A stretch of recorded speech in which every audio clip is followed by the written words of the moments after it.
મોટા સમાચાર મધ્યપ્રદેશથી સામે આવી રહ્યા છે। જબલપુર સ્થિત બરગી ડેમમાં ક્રૂઝ દુર્ઘટના ઘટી છે। નર્મદા નદીના બેકવોટરમાં ભારે પવનના લીધે અકસ્માતની ઘટના બની છે। ક્રૂઝ ડૂબી જવાની ઘટનામાં મોતનો આંકડો હવે 9 પર પહોંચ્યો છે। 9 મુસાફરના મૃતદેહને કાઢવામાં આવ્યા છે બહાર।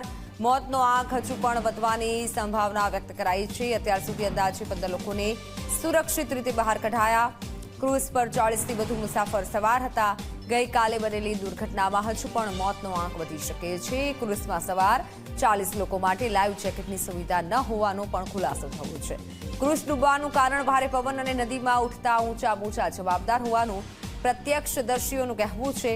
જ્યારે ક્રૂઝ નદીમાં અસ્થિર હતું ત્યારે પણ ચાલકે બેજવાબદારીપૂર્વક ક્રૂઝને કિનારે કરવાના બદલે નદીમાં આગળ વધાર્યું હતું।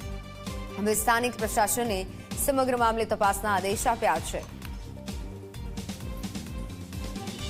આપ જુઓ, જે મોટી ઘટના બની છે મધ્યપ્રદેશમાંથી જે ઘટના સામે આવી છે, ક્રૂઝ ડૂબી જવાના કારણે 9 મુસાફરના મૃતદેહ હાલ બહાર કઢાયા છે। 9 લોકો ડૂબ્યા હતા। મોતનો આંકડો હજુ પણ વધી તેવી સંભાવના છે। જબલપુર ખાતે ક્રૂઝ દુર્ઘટના ઘટી છે। ઘટનાનો એક વિડીયો પણ સામે આવ્યો છે। આ લાઈવ વિડીયો છે કે જ્યાં ક્રૂઝ ડૂબી હતી અને જેથી જે પ્રવાસીઓ છે, મુસાફરો છે, તે નદીમાં પડ્યા હતા।